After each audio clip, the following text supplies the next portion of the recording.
Point और आज हम करेंगे चैप्टर नंबर 6 मैथ्स का क्लास 10 और चैप्टर नंबर 6 का नाम है ट्रायंगल्स यानी त्रिभुज। यानी इस चैप्टर में हम ट्रायंगल्स के बारे में पढ़ेंगे, उसकी कुछ प्रॉपर्टीज़ पढ़ेंगे, कुछ सिमिलरिटी थ्योरम जैसे हमने 9th में ट्रायंगल्स की कॉन्ग्रुएंसी के कुछ रूल्स पढ़े थे।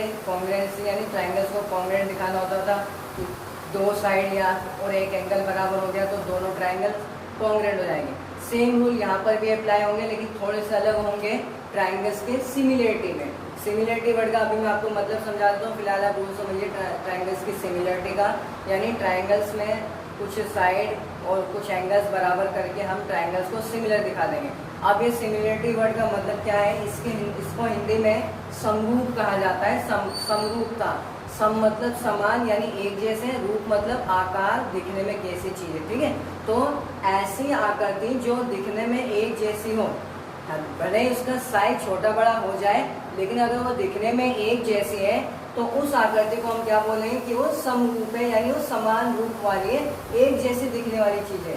इसी को हम सिमिलर बोलते हैं, उस शेप को हम सिमिलर बोलेंगे जो हमें एक जैसी दिखाई देगी, ठीक है। तो पहले हम, जैसा कि चैप्टर का नाम ट्रायंगल्स है तो पहले हम ट्रायंगल्स के बारे में डिस्कस कर लेते हैं, ठीक है। उसके बाद हम सिमिलरिटी कराएंगे क्योंकि एक्सरसाइज 6.1 और 2 में सिमिलरिटी चीज़ है और 3 तक भी सिमिलरिटी है। तो चलिए वीडियो को जल्दी से स्टार्ट करते हैं और वीडियो को स्टार्ट करने से पहले मेरे चैनल को सब्सक्राइब करें और बेल आइकन प्रेस करें। तो चैप्टर का नाम ट्रायंगल्स है। सबसे पहले हम ट्रायंगल्स की डेफिनेशन बेसिक पर ही जाते हैं, जल्दी जल्दी फटाफट इसको हम फिनिश करते हैं। तो शेप सराउंडेड बाय 3 साइड और लाइन इज कॉल्ड ट्रायंगल्स। यानी ऐसी शेप, ऐसी आकृति जो 3 लाइनों से घिरी हो उसको हम बोलते हैं ट्रायंगल्स, ठीक है। जैसे कि ये हो गया एग्जांपल के लिए, देखो एक लाइन ए बी है, दूसरी लाइन ए सी है, तीसरी लाइन बी सी है, तो तीनों लाइन से घिरी हुई शेप है तो इस शेप को हम ट्रायंगल्स बोलते हैं, ठीक है। अब आता है टाइप्स ऑफ ट्रायंगल्स की ट्रायंगल्स कितने टाइप्स के होते हैं। वैसे बहुत तरह के ट्रायंगल्स होते हैं लेकिन जनरली हमारे पास 4 ट्रायंगल्स हैं और इसका एक टाइप है, वैसे 5 होते हैं। इसका एक टाइप है वो हम आगे क्वेश्चंस में ही डिस्कस कर लेंगे जब इसका हम क्वेश्चंस करेंगे, ठीक है। तो पहला टाइप ऑफ ट्रायंगल है स्केलेन ट्रायंगल, इसको हिंदी में विषम बाहु त्रिभुज कहते हैं, ठीक है। ऐसा ट्रायंगल जिसकी तीनों साइड अलग अलग हो, तीनों साइड की लंबाई अलग अलग हो, उस ट्रायंगल को स्केलेन ट्रायंगल यानी विषम बाहु त्रिभुज कहते हैं। विषम का मतलब होता है असमान, अलग अलग, बाहु का मतलब भुजा। तो ऐसा त्रिभुज जिसकी अलग अलग भुजाएं हो तीनों, उसको हम विषम बाहु त्रिभुज कहते हैं। जैसे 3, 5, 7, तो अलग अलग लंबाई है इसकी तीनों साइड की। अगला आता है आपका आइसोसेलेस ट्रायंगल यानी समबाहु त्रिभुज। सम का मतलब जैसा कि मैंने बताया समान यानी एक बराबर है, सेम। द्वि का मतलब दो, बाहु मतलब भुजा। तो नाम से ही आपको पता चल गया, ऐसा ट्रायंगल जिसकी 2 साइड सेम हो, समान हो यानी बराबर हो, ऐसा ट्रायंगल जिसकी 2 साइड बराबर हो उसको हम बोलते हैं आइसोसेलेस यानी समबाहु त्रिभुज, ठीक है। एग्जाम्पल के लिए ट्रायंगल ABC है, इसकी AB साइड AC साइड के बराबर है, तो 2 साइड आपस में बराबर है तो ये ट्रायंगल आइसोसेलेस यानी समबाहु त्रिभुज होगा। अगला आता है आपका इक्विलेटरल ट्रायंगल। इक्विलेटरल ट्रायंगल क्या होता है, जैसे कि नाम से ही पता चल रहा है इक्विलेटरल, इक्वी वर्ड आया है इक्वल से, हिंदी में इसको हम बोलते हैं समबाहु। देखो दोनों में फर्क है, समद्विबाहु और समबाहु। समद्विबाहु का मतलब 2 समान, समबाहु का मतलब तीनों समान, ठीक है। यानी ऐसा ट्रायंगल जिसकी तीनों साइड इक्वल हो, बराबर हो, उसको हम क्या बोलते हैं इक्विलेटरल ट्रायंगल यानी समबाहु त्रिभुज। ये जैसे ट्रायंगल है, इसकी ये भी साइड a सेंटीमीटर है, ये वाली भी साइड a सेंटीमीटर है और ये वाली साइड भी a सेंटीमीटर है, ठीक है। तो तीनों साइड बराबर है इसलिए हम इसको समबाहु त्रिभुज यानी इक्विलेटरल ट्रायंगल होते हैं। एक और बात, इक्विलेटरल ट्रायंगल में जितने भी एंगल्स होते हैं वो 60 डिग्री के होते हैं। जैसा कि आपको पता है ट्रायंगल्स के तीनों एंगल्स को जोड़कर 180 आता है, तो 60, 60, 60, 180। लेकिन ऐसा सिर्फ इक्विलेटरल ट्रायंगल में ही होगा कि उसकी तीनों एंगल्स बराबर होंगे। एक और चीज इसी ट्रायंगल के रिगार्डिंग है, जो इक्विलेटरल ट्रायंगल होता है उसका एरिया का फॉर्मूला होता है यानी उसके क्षेत्रफल का फॉर्मूला √3/4a², जहाँ पर a क्या है, इसकी साइड की लंबाई है, भुजा की लंबाई है। तो आपको साइड की लंबाई दे देता था पहले और आपसे एरिया पूछता था, अब भी ऐसा क्वेश्चन पूछ सकता है आपसे। तो √3/4a²। अगला आता है लास्ट राइट एंगल ट्रायंगल। यहाँ मैंने ट्रायंगल का साइन बना दिया, नाम नहीं लिखा। तो राइट एंगल ट्राइंगल क्या होता है? ऐसा ट्राइंगल जिसमें एक एंगल 90 डिग्री का हो, उस ट्राइंगल को हम राइट एंगल ट्राइंगल यानी समकोण त्रिभुज कहते हैं। ठीक है, समकोण, इसको हिंदी में समकोण बोलते हैं। ठीक है, तो समकोण त्रिभुज यानी राइट एंगल कब बनता है? इसका मतलब 90 डिग्री। अब आपको शायद पता होगा कि 90 डिग्री का एंगल कब बनता है? जब एल शेप बनती है, एल बनेगा तो यहाँ पर 90 डिग्री होगा। अब वो एल इस साइड में बना सकते हो तो भी 90 डिग्री का एंगल है। अब यहाँ पे देखो ये एल बन रहा है ना, ठीक है, तो यहाँ पे 90 डिग्री का एंगल है। ठीक है, अब ये जो लाइन ऐसे जो खड़ी लाइन है, जो वर्टिकल लाइन है, उसको हम बोलते हैं परपेंडिकुलर, हिंदी में हम बोलते हैं लंब। और जो आपकी स्लैंट लाइन है ना, थोड़ी सी जो तिरछी लाइन है, उसको हम बोलते हैं हाइपोटेनियस यानी कर्व। और जो आपका नीचे है सीधी लाइन स्ट्रेट, उसको हम बोलते हैं बेस यानी आधार। तो राइट एंगल ट्राइंगल में तीन चीज़ आपको ध्यान रखनी होती है, परपेंडिकुलर, हाइपोटेनियस, बेस।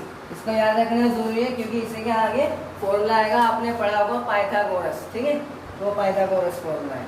उसके बाद आता है मेन चीज़ यहाँ पर जो है, जो इस चैप्टर में हम लेकर करेंगे, इसके ऊपर थ्योरम भी करेंगे, तो वो है एरिया ऑफ ट्राइंगल का फॉर्मूला। जो बेसिक फॉर्मूला होता है एरिया ऑफ ट्राइंगल का, वो होता है हाफ बेस इंटू हाइट, 1/2 आधार गुणा में ऊंचाई। ठीक है, ये ट्राइंगल का जनरल फॉर्मूला होता है। वैसे तो बहुत सारे फॉर्मूले 9th में भी आपने हीरोन्स फॉर्मूला पढ़ा होगा, वो अलग है, लेकिन जो जनरल फॉर्मूला है वो हाफ बेस इंटू हाइट। अभी कैसे हर ट्राइंगल में हम लगा सकते हैं? हर ट्राइंगल की हमें ऊंचाई पता होगी, भाई कोई भी ट्राइंगल होगा उसकी कुछ ना कुछ तो ऊंचाई होगी, और जब ऊंचाई है तो जिस पर वो ऊंचाई है उसी के नीचे बेस होता है। अब जैसे मैं खड़ा हूँ तो ये मेरी हाइट हो गई, अब जिस चीज़ पर मैं खड़ा हूँ क्या होगा? वो बेस हो जाएगा। उसी तरीके से ट्राइंगल में होता है, जैसे मैंने ये एक ट्राइंगल बनाया और इसको नाम दे दिया PQR। अब मैं चाहता हूँ इस ट्राइंगल के मैं एरिया का फॉर्मूला लिखूँ। वैसे तो मुझे पता है हाफ बेस इंटू हाइट किसी भी ट्राइंगल का, लेकिन इस ट्राइंगल का नाम है PQR, तो मुझे इसका फॉर्मूला PQR इसी के समथिंग इसी के टर्म्स में हमें चाहिए। तो वो मैं कैसे बनाऊंगा? तो आपको पता है सबसे पहले बेस और हाइट का पता होना जरूरी है।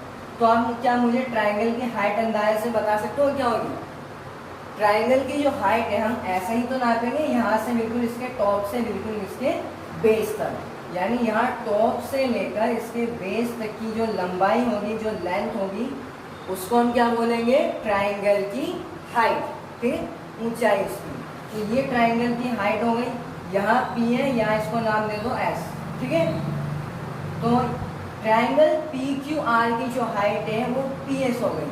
और मैंने बताया जिस पर हाइट होती है, वो जो नीचे जो लाइन होती है उसको हम क्या बोलते हैं? बेस। आपको पता है सिंपल, टॉप से लेके नीचे बेस तक यानी बॉटम तक की दूरी को, जो लंबाई होती है उसको हम क्या बोलते हैं? हाइट। और जिस पर लंबाई होती है, जिस पर ये टिका हुआ है, जिस पर ये ट्राइंगल, जिस पर आप टिके हुए हो, जिस पर ये ट्राइंगल टिका हुआ है, आप पैरों पर टिके हुए हो ना, तो पैर आपका क्या हो गया? बेस। ठीक है, उसी तरीके से ट्राइंगल जो है इस पर टिका हुआ है, इस वाली लाइन पर, तो ये वाली लाइन क्या हो जाएगी? इसकी बेस, इसका आधार हो जाएगा, और इसका नाम क्या है? QR। तो इसलिए इस ट्राइंगल एरिया, ट्राइंगल PQR का फॉर्मूला क्या बन जाएगा? हाफ बेस क्या है इसका? QR, और हाइट है इसकी PS। तो ये फॉर्मूला बन गया। अब इसके कुछ केसेस हैं, कुछ बच्चे कंफ्यूज हो जाते हैं क्योंकि क्वेश्चन में ट्राइंगल को पलट देता है, तो उसी चीज़ को मैं आपको समझाने जा रहा हूँ। ठीक है, अब जैसे इसमें अलग केस क्या हो सकता है ट्राइंगल्स के मतलब एरिया में, कैसे आपको क्वेश्चन में कंफ्यूज कर सकता है, थोड़ा सा डाइवर्ट करेगा आपको। कैसे करेगा? कभी कभी आपको, जैसे मैंने यहाँ पर सिंपल ट्राइंगल बनाया था और सीधे सीधे ऐसे हाइट आ गई थी, लेकिन कभी कभी वो ट्राइंगल की रोटेशन को बदल देगा, जिससे आपको लगेगा कि जैसे मैंने ये लाइन बना रखी है, आपको ये लगेगा कि ये लाइन इसकी हाइट नहीं है, बल्कि ऐसी कोई लाइन खींच रखी है, जबकि ये लाइन इसकी हाइट है। हालांकि हाइट ये भी हो सकती है, लेकिन अगर आप इस ट्राइंगल की रोटेशन को ज़रा बदलो, यानी इसको ऐसे थोड़ा घुमाओ, इसको मैं ट्राइंगल को ऐसे घुमा रहा हूँ, लाइन जोड़िए 120 डिग्री शायद है, इसको मैं ऐसे घुमा रहा हूँ, यानी R मेरा ऊपर आ जाएगा। ठीक है, R ऊपर आ जाएगा, R यहाँ गया, P आ जाएगा और Q यहाँ आ जाएगा, P Q। तो R से यहाँ पर परपेंडिकुलर यानी लंब खींचा गया है, सॉरी, R से यहाँ पर परपेंडिकुलर खींचा गया है S। तो देखो समझ में आ गया। यानी अगर ट्रायंगल में परपेंडिकुलर आपको ऐसे दे रखा है तो भी इसका मतलब क्या होता है, वो हाइट दे रखी है आपको। हालांकि हाइट आप ऐसे भी निकाल सकते हो, लेकिन आपको जिस हिसाब से आपको क्वेश्चन में गिवन चीजें होंगी उस हिसाब से आपको क्वेश्चंस करने पड़ेंगे। तो यही चीज है, इसमें हाइट यानी परपेंडिकुलर ऐसे दे रखा है तो यही आपकी हाइट ली जाएगी। और अगर जब ये हाइट मानिए तो आपने इसको बेस माना जाएगा, क्योंकि जहाँ हाइट होती है उसके ठीक नीचे उसका बेस होता है। तो ये हाइट है तो ये बेस हो जाएगा। जैसा कि मैंने यहाँ पर इस ट्रायंगल को रोटेट करके सीधा बना दिया, तो सीधा बनाने पर देखो ये जो RS थी, ये RS हाइट ही तो बताया, आप सीधा सीधा गया तो आपको लग रहा है कि हाँ ये लंबाई है। अब ये टेढ़ा था तो आपको लग रहा है ऐसे कुछ दे रखा, पता नहीं क्या दे दिया। तो समझ में आया, ये हो गई इसकी हाइट और ये हो जाएगा इसका बेस। इसी तरीके से ये ऐसे भी दे सकता था आपको कि परपेंडिकुलर यहाँ से यहाँ ड्रॉ कर दिया, तो इसमें भी कंफ्यूज होना मत होना। ट्रायंगल को ऐसे घुमा देना, Q ऊपर आ जाएगा और R इधर आ जाएगा और P नीचे आ जाएगा। तो यानी कहने का मतलब ये है, जहाँ आपको परपेंडिकुलर दिया होगा जिस तरफ से, वो परपेंडिकुलर आपकी हाइट होगी, ये परपेंडिकुलर हाइट होगा। और जिस पर परपेंडिकुलर डाला गया, जिस लाइन पर शीर्षलंब डाला गया है उस लाइन को बेस यानी आधार कहा जाएगा। यानी इस केस में एरिया ऑफ ट्रायंगल क्या हो जाएगा, area PQR is equals to half base क्या है इसका PQ और हाइट RS। तो ऐसा जरूरी नहीं है कि हर केस में ट्रायंगल का हाइट एक ही होगी, यही होगी, वो ऐसे भी हो सकती है डिपेंडिंग अपॉन परपेंडिकुलर किस पर डाला गया है। ठीक है, तो ये एरिया ऑफ ट्रायंगल का कॉन्सेप्ट क्लियर हुआ। इसी का यूज हम थेल्स थ्योरम में करेंगे, लेकिन वो बाद में करेंगे। उससे पहले मैं आपको सिमिलरिटी पर आ जाता हूँ, सिमिलरिटी ऑफ ट्रायंगल समझा देता हूँ। तो सिमिलरिटी ऑफ ट्रायंगल से क्या मतलब है, similarity of triangles, similarity of triangles यानी दो ट्रायंगल्स होंगे, दो से ज़्यादा भी हो सकते हैं, अगर वो सेम दिखते हैं, एक जैसे दिखाई देते हैं, तो वो क्या कहलाएंगे, सिमिलर। आपकी बुक में बहुत सारे एग्जांपल्स दे रखे हैं सिमिलर शेप के, लेकिन मैं यहाँ पर सिर्फ ट्रायंगल्स के बारे में बता रहा हूँ। जैसे आपकी बुक में ताजमहल की 3 तस्वीरें दे रखी हैं, तीनों में फ़र्क क्या है, बस साइज़ का फ़र्क है, फ़ोटो सेम है। भाई मेरी 4 फोटो खींच रहे ऐसे, रहूँगा तो मैं ही ना। अब ये तो नहीं कहूँगी दूसरे फोटो में कोई और है, तीसरे फोटो में कोई और है, पहले फोटो में कोई और है, रहूँगा तो मैं। यानी आप ये कह सकते हो जो मेरी चारों फोटोज़ हैं उसकी शेप साइज अलग अलग हो सकता है, लेकिन दिखने में मैं ही होऊंगा। तो क्या होंगे, मेरी वो सारी की सारी फोटोज सिमिलर होंगी। तो उसी तरह से ताजमहल की आपकी बुक में 3 पिक्स दे रखी हैं। अब तीनों की तीनों ताजमहल की तो पिक है, इसी ऐसा तो नहीं कि कोई दूसरा हुमायूं का मकबरा दे रखा है। तो तीनों ताजमहल की पिक है सॉरी, बस साइज का फर्क है, छोटा बड़ा है, लेकिन है तीनों सेम चीज, दिखने में एक जैसी है। तो दिखने में जो चीज एक जैसी होती है उसको हम सिमिलर यानी समरूप कहते हैं। इसी तरीके से जो भी सर्कल्स होते हैं आपके, जितने भी सर्कल्स होते हैं, चाहे वो छोटा हो या बड़ा हो, जितने भी आपके सर्कल्स होंगे वो देखो दिखने में सेम होंगे, बस उनकी रेडियस में फर्क आ सकता है। भाई रेडियस छोटी बड़ी हो सकती है। तो जितने भी आपके सर्कल्स होते हैं वो समरूप यानी सिमिलर होते हैं, एक जैसे दिखाई देते हैं। इसी तरीके से जो स्क्वायर्स होते हैं आपके, जितने भी स्क्वायर होंगे भाई, स्क्वायर की जो साइड होती है वो इक्वल होती है सारी की सारी। अब साइज का फर्क पड़ सकता है, लेकिन कोई भी स्क्वायर होगा वो दिखने में तो एक जैसा ही होगा ना, चारों साइड बराबर होंगी तो पूरे एक स्क्वायर में। तो जितने भी स्क्वायर होते हैं वो भी आपके सिमिलर यानी समरूप होते हैं, और जितने भी सर्कल्स होते हैं वो भी सिमिलर होते हैं। और इसी तरीके से ट्राइंगल्स में भी आता है, लेकिन सारे ट्राइंगल सिमिलर नहीं होंगे, सारे ट्राइंगल सिमिलर नहीं होंगे। जैसा कि आपने टाइप्स ऑफ ट्राइंगल्स पढ़ा है कि स्केलन होता है, तीनों साइड अलग, आइसोसेलेस होता है, 2 साइड बराबर होती है, तीसरी साइड नहीं होती, और इक्विलेटरल होता है जिसमें तीनों साइड बराबर होती हैं। तो इन तीनों ट्राइंगल्स दिखने में फर्क है। तो तीनों के तीनों ट्राइंगल्स को जब देखोगे तीनों अलग अलग शेप में दिखाई देंगे, तो इनको हम सिमिलर नहीं बोलेंगे कि ये सारे ट्राइंगल सिमिलर होते हैं। हाँ, लेकिन एक बात है, आप ये बोल सकते हो जरूर कि all equilateral triangles are similar. जितने भी इक्विलेटरल ट्राइंगल्स होंगे वो सभी के सभी सिमिलर होंगे। ठीक है, बात है समझ में।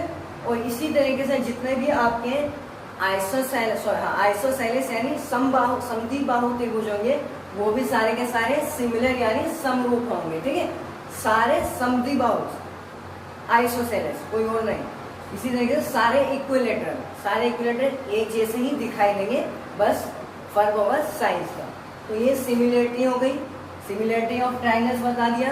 अब ट्राइंगल्स की सिमिलरिटी के कुछ क्राइटेरिया हैं, कुछ रूल्स हैं कि कब दो ट्राइंगल्स सिमिलर होंगे। ठीक है, कब दो ट्राइंगल्स सिमिलर होंगे, तो यहाँ मैं आपको समझा देता हूँ थोड़ा सही से। पहला क्राइटेरिया है सिमिलरिटी क्राइटेरिया, यहाँ पे लिख लेना आप हेडिंग, क्राइटेरिया फॉर सिमिलरिटी। किसकी सिमिलरिटी? ट्राइंगल्स की सिमिलरिटी के क्या क्या क्राइटेरिया हैं। तो पहला क्राइटेरिया है एंगल, यानी जैसे आपको दो ट्राइंगल्स दिए हुए हैं, एक का नाम है ए बी सी और दूसरे ट्राइंगल का नाम है, कुछ भी रख सकते हो आप अपनी तरफ से, पी क्यू आर। तो ये दो ट्राइंगल्स हैं और मैंने बोल दिया कि इस ट्राइंगल का एंगल ए और इस ट्राइंगल का एंगल पी दोनों आपस में इक्वल है, यानी angle A is equal to angle P. और इसी तरीके से इसका एंगल बी और इसका एंगल क्यू आपस में इक्वल है, यानी angle B is equal to angle Q. तो देखो दोनों ट्राइंगल्स के दो एंगल्स आपस में इक्वल है, इसका ये इसके एंगल और इसका ये वाला एंगल इसके इक्वल। तो इन दोनों ट्राइंगल के दो एंगल्स आपस में बराबर है, तो मैं कह सकता हूँ कि दोनों ट्राइंगल क्या है? सिमिलर, यानी समरूप है। ठीक है, समरूप है। साइज छोटा बड़ा हो सकता है। इसी तरीके से दो एंगल्स हो गए। दूसरा क्राइटेरिया एंगल, यानी आप समझ होंगे दो एंगल बराबर, ए मतलब दो एंगल इक्वल, ट्रिपल ए का मतलब तीन एंगल इक्वल। यानी अगर किसी ट्राइंगल में एक ट्राइंगल के तीनों एंगल्स दूसरे ट्राइंगल के तीनों एंगल्स के बराबर हैं, तो वो दोनों ट्राइंगल्स ही सिमिलर हो जाएंगे, यानी ए बराबर पी, बी बराबर क्यू और सी बराबर आर। इस तरीके से मैं कुछ कहना चाह रहा हूँ, यानी एंगल ए बराबर एंगल पी, एंगल बी बराबर होना चाहिए एंगल क्यू और एंगल सी आपको दे रखा है एंगल आर के बराबर। तो अगर तीन एंगल्स भी बराबर दिए हुए हैं तो भी वो सिमिलर है, अगर दो एंगल्स बराबर मिल जाते हैं आपको तो भी दोनों ट्राइंगल्स सिमिलर होंगे। इसी तरीके से अगला क्राइटेरिया है थर्ड, साइड एंगल साइड। ठीक है, साइड एंगल साइड आपको आपने 9th में भी पढ़ा होगा कॉन्ग्रुएंसी में, यानी अगर ट्राइंगल्स के दो साइड बराबर मिल जाते हैं और एक एंगल भी बराबर मिल जाता है, यानी जैसे मैं कह दूँ इसका ए बी इसके पी क्यू के बराबर है, ए बी बराबर पी क्यू है, और इस वाले ट्राइंगल का ए सी इस वाले ट्राइंगल के पी आर के बराबर है, यानी ए सी बराबर पी आर है। और मैंने साथ साथ ये भी बोल दिया कि इसका एंगल बी इसके एंगल क्यू के बराबर है, तो angle B is equal to angle Q. तो यहाँ देखो दो साइड और एक एंगल बराबर है, तो दो साइड और एक एंगल बराबर होगा तो भी हम कह सकते हैं कि दोनों ट्राइंगल्स क्या है? सिमिलर है, यानी समरूप है। बात है समझ में? और इसका लास्ट क्राइटेरिया है, और भी बहुत सारे क्राइटेरिया हैं सिमिलर होने के, लेकिन मेन इसमें जो है वो 4 क्राइटेरिया है। ज़्यादातर मोस्टली इन्हीं क्राइटेरिया का आप यूज़ करोगे इसको सिमिलर दिखाने में। एक और है वो इसी का पार्ट है, आप समझ होंगे शायद, वो होता है साइड साइड साइड, यानी अगर दो ट्राइंगल्स की तीनों साइड बराबर मिल जाती है, जैसा कि हम कॉन्ग्रुएंसी में 9th में पढ़ा है कि दो ट्राइंगल हैं दोनों की तीनों साइड बराबर मिल जाती हैं तो वो ट्राइंगल कॉन्ग्रुएंट हो जाता है। उसी तरीके से जैसे ये दोनों ट्राइंगल्स हैं, इसका मान लो ए बी पी क्यू के बराबर है, इसका ए सी पी आर के बराबर है और बी सी क्यू आर के बराबर है, यानी दोनों ट्राइंगल्स की तीनों साइड आपस में इक्वल है, तो हम ये कह सकते हैं कि दोनों ट्राइंगल सिमिलर है। कौन से क्राइटेरिया से? S S S, side side side. ठीक है, उसके बाद एक और आता है, वो इस थर्ड वाले का ही पार्ट है इस चैप्टर में, यानी इस क्लास में आपको थोड़ा डिफरेंटली ये चीज़ डिफरेंटली आएगी, हमेशा इस तरीके से आएगी। जैसे इस बार ट्राइंगल का रेशियो आएगा, यानी दो ट्राइंगल्स की साइड का रेशियो अगर आपस में इक्वल दिया हुआ है और एक एंगल भी बराबर है दोनों ट्राइंगल्स में, तो हम ये कहेंगे कि दोनों ट्राइंगल्स सिमिलर है। कैसे? जैसे मैंने बोला इस ट्राइंगल का ए बी अपॉन इस ट्राइंगल का पी क्यू बराबर हो जाता है इस ट्राइंगल का AC अपॉन इस ट्राइंगल का PR, यानी दोनों ट्राइंगल्स की जो करस्पॉन्डिंग साइड्स हैं, दोनों त्रिभुज की जो भुजाएं हैं, उनका अनुपात अगर बराबर आ जाता है, दो भुजाओं का अनुपात भी अगर बराबर आ जाता है, और साथ में मैंने बोला कि एंगल B बराबर है एंगल Q के, यानी ये वाला एंगल बराबर है इस वाले एंगल के, तो भी मैं कह सकता हूँ कि दोनों ट्राइंगल सिमिलर होंगे। और यहाँ पर भी जो सिमिलर क्राइटेरिया होगा, सिमिलरिटी क्राइटेरिया सॉरी, वो भी SASC होगा, यानी ये इसी का एक दूसरा पार्ट है, बस रेशो की फॉर्म में आया है साइड्स के। अब से थोड़ा और मैं समझा देता हूँ आपको नीटली। जैसे मान लो ये वाला ट्राइंगल है, इसकी ये साइड 3 सेंटीमीटर लंबी है, ये साइड 6 सेंटीमीटर लंबी है, ये साइड 4 सेंटीमीटर है और ये साइड 8 सेंटीमीटर। तो जब मैं इन दोनों साइड्स का रेशियो यानी अनुपात निकालूंगा तो वो बराबर आएगा। कैसे देखो, AB की जगह रखो 3, AB की जगह आ गया 3, PQ कितना है 6, तो AB अपॉन PQ आ गया 3/6, तो 3 1 जा 3, 3 2 जा 6, यानी 1/2, यानी AB अपॉन PQ की वैल्यू आ गई 1/2। अब AC अपॉन PR भी निकालते हैं। AC कितना है, AC अपॉन PR, AC है आपका 4 और PR है 8, तो देखो यहाँ पर भी 1/2 ही आएगा, 4 1 जा 4, 4 2 जा 8, तो यहाँ पर भी रेशियो क्या आ गया साइड का 1/2। तो यानी दो साइड्स का रेशियो, दो भुजाओं का अनुपात बराबर है और साथ में एक एंगल भी बराबर है, तो भी हम ये कहेंगे कि दोनों ट्राइंगल्स सिमिलर है यानी समरूप है। कौन से रूल से, side angle side. Thank you so much for watching the video please. तो ये था आपका ट्राइंगल्स की सिमिलरिटी का क्राइटेरिया, जिसके बारे में हमने पढ़ा है। कुछ और भी सिमिलरिटी के रूल्स हैं जिसके बारे में हम आगे जब क्वेश्चंस करेंगे उसमें उनमें मैं आपको डिस्कस कर दूंगा, ठीक है, उनमें मैं आपको बता दूंगा। तो एंगल्स का ऐसा मेन रोल होता है सिमिलरिटी में। अगर किसी के एंगल्स बराबर हैं, दो भी एंगल्स बराबर होते हैं, तो वो उस फिगर को हम सिमिलर कह सकते हैं। लेकिन इक्विलैटरल ट्रायंगल में 3 एंगल्स बराबर होते हैं, 60 डिग्री के होते हैं सभी, और साथ में तीनों साइड भी बराबर होती है, इसलिए यहाँ पर आपका क्या आ जाएगा, इक्विलैटरल। तो all equilateral triangles are similar.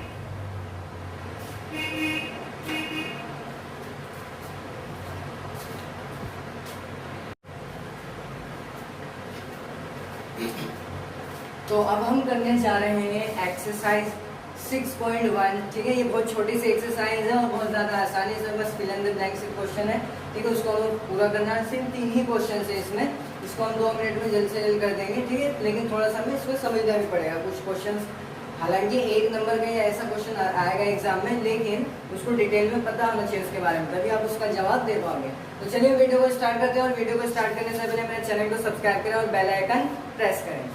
तो पहला क्वेश्चन ये बोल रहा है फिल इन द ब्लैंक्स, आपको खाली स्थान भरने हैं। बोल रहा है ऑल सर्कल्स आर कॉन्ग्रेंट और सिमिलर। ये जो 2 ब्रैकेट में वर्ड्स हैं, इनमें से कोई एक वर्ड इसमें फिल किया जाएगा, आपको करेक्ट वर्ड फिल करना है। तो ऑल सर्कल्स कॉन्ग्रेंट होते हैं या सिमिलर होते हैं, देखो सिंपल सी चीज है। एक मैंने छोटा सा सर्कल बनाया है और एक बड़ा सर्कल बनाया। अब देखो है तो सर्कल दिखने में तो एक जैसे सारे गोल होंगे, सबका फेस सर्कुलर होगा, चाहे वो छोटा हो या बड़ा हो। और मैंने बताया जो सिमिलर फिगर्स होते हैं वो दिखने में एक जैसे होते हैं, तो ऑल सर्कल्स क्या हो जाएंगे, सिमिलर हो जाएंगे, ठीक है। यहाँ पर आ जाएगा सिमिलर। उसके बाद आएगा आपका ऑल स्क्वायर्स आर सिमिलर और कॉन्ग्रेंट। इसमें भी यही है कि सिमिलर होता है या कॉन्ग्रेंट, यानी जितने भी आपके स्क्वायर होते हैं, वर्ग जिसे हम बोलते हैं, जिसकी चारों साइड इक्वल होती है और सारे एंगल्स 90 डिग्री के होते हैं, तो चाहे स्क्वायर छोटा हो या बड़ा हो, उसके सारे एंगल्स 90 डिग्री के होंगे। और दूसरी बात, सारे स्क्वायर दिखने में एक जैसे ही होंगे, साइज छोटा बड़ा हो सकता है लेकिन सारे स्क्वायर दिखने में सेम होते हैं, इसलिए वो भी क्या हो जाएगा, सिमिलर हो जाएगा। तो आपका सेकंड में भी सिमिलर आ जाएगा, ठीक है। थर्ड है all dash triangles are similar. एक पीछे फिल इन द ब्लैंक है, बोला ऑल कौन से ट्रायंगल्स सिमिलर होंगे, कौन से सारे ट्रायंगल्स सिमिलर होंगे, यानी कौन से इक्विलैटरल ट्रायंगल्स होगा, आइसोसेलेस होगा या फिर स्केलन होगा या राइट एंगल ट्रायंगल होगा। इनमें से कौन से ट्रायंगल होंगे जो सारे के सारे जितने भी बनेंगे वो सिमिलर होंगे। तो यहाँ पर दो ऑप्शन दे रखा है आपको, आइसोसेलेस होगा या इक्विलेटरल होगा। देखो आइसोसेलेस में दो साइड बराबर होते हैं और तीसरी साइड बराबर नहीं होती, तो सारे आइसोसेलेस ट्रायंगल एक जैसे नहीं दिखाई दे सकते। हो सकता है कि दो मतलब जैसे दो आपको आइसोसेलेस ट्रायंगल दे रखे हैं, दोनों की दोनों साइड बराबर है, लेकिन जो तीसरी साइड है एक की 5 सेंटीमीटर है और एक की 13 सेंटीमीटर है, तो यहाँ फर्क आ जाएगा। इस वजह से वो एक जैसे नहीं दिखाई देंगे, यानी वो सिमिलर नहीं होंगे।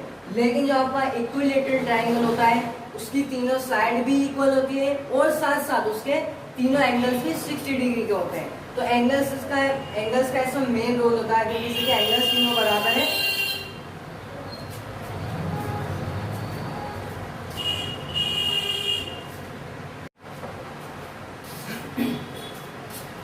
इसी का हम फोर्थ पार्ट करेंगे। फोर्थ पार्ट में क्या कह रहा है, 2 polygons of same number of sides. दो पॉलीगन्स है, पॉलीगन्स को हिंदी में बहुभुज बोलते हैं, जिसमें बहुत सारी साइड्स, बहुत सारी भुजाएं होती हैं। तो 2 polygons of same number of sides, यानी दो बहुभुज है, पॉलीगन्स है, उनमें नंबर ऑफ साइड्स इक्वल है, वो बोला है सिमिलर होंगे इफ अगर their corresponding angles are dash and their corresponding sides are dash.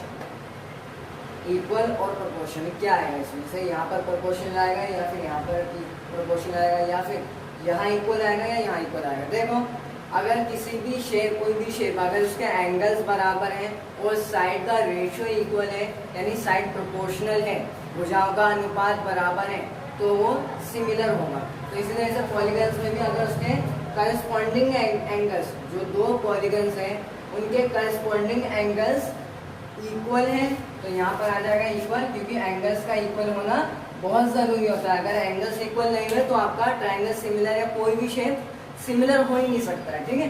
तो इसलिए यहाँ पर इक्वल आ जाएगा। दूसरी तरफ देयर करस्पॉन्डिंग साइड्स प्रोपोर्शनल हो जाएगा, यानी उनकी साइड का रेशियो बराबर है, प्रोपोर्शनल, सॉरी, ठीक है। तो यहाँ प्रोपोर्शनल आ गया। अब आते हैं जल्दी से सेकंड क्वेश्चन पर। सेकंड क्वेश्चन में क्या कह रहा है, give 2 different examples of pair of similar figures non similar figure. आपको दो एग्जांपल्स बताने हैं, सिमिलर फिगर्स के भी और नॉन सिमिलर फिगर यानी डिससिमिलर फिगर्स के भी एग्जांपल्स बताने हैं। दो एग्जांपल देखो। ऑल इक्विलेटरल ट्रायंगल्स क्या होते हैं, सिमिलर होते हैं। तो पहला ये हो गया कि आप ये बता सकते हो किसी को भी, जो भी समबाहु त्रिभुज यानी इक्विलेटरल ट्रायंगल्स होते हैं वो सिमिलर होते हैं, ठीक है। पहला ये हो गया सिमिलर का एग्जांपल। दूसरा ऑल स्क्वायर्स आर सिमिलर या फिर ऑल सर्कल्स आर सिमिलर। तो यहाँ आपको मैंने तीन एग्जांपल बता दिए सिमिलर फिगर्स के। सर्कल हो गया, स्क्वायर हो गया, इक्विलेटरल ट्रायंगल हो गया, ठीक है। दूसरा बोलना है नॉन सिमिलर, इसको डिससिमिलर भी बोल सकते हैं। डिससिमिलर फिगर के भी दो एग्जांपल्स बताने हैं। एक एग्जांपल देख लीजिए आप, एक मान लो आपके पास हो गया रेक्टेंगल, दूसरा हो गया पैरेललोग्राम।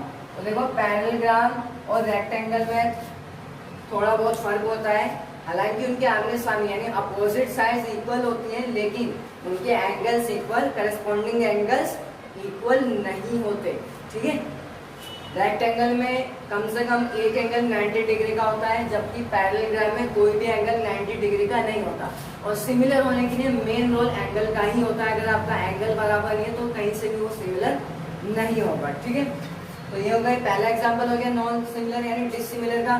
दूसरा भी हम एग्जाम्पल दे सकते हो, एक सर्कल ले लो और एक ट्राइंगल ले लो। एक ट्राइंगल ले लिया मैंने और एक सर्कल, तो भाई कोई कह सकता है कि ये दोनों सिमिलर फिगर है, हमें दो डिससिमिलर फिगर बताने हैं। तो ये दोनों डिससिमिलर यानी नॉन सिमिलर फिगर है, समरूप आकृति नहीं है, ठीक है। हिंदी में समरूप कहते हैं इसको। तो बात समझ आए। अब आते हैं तीसरे क्वेश्चन पर। State whether the following quadrilaterals are similar और नॉट। बताना है कि ये दोनों क्वाड्रिलेटरल यानी ये दोनों त्रिभुज चतुर्भुज सिमिलर है या नहीं है।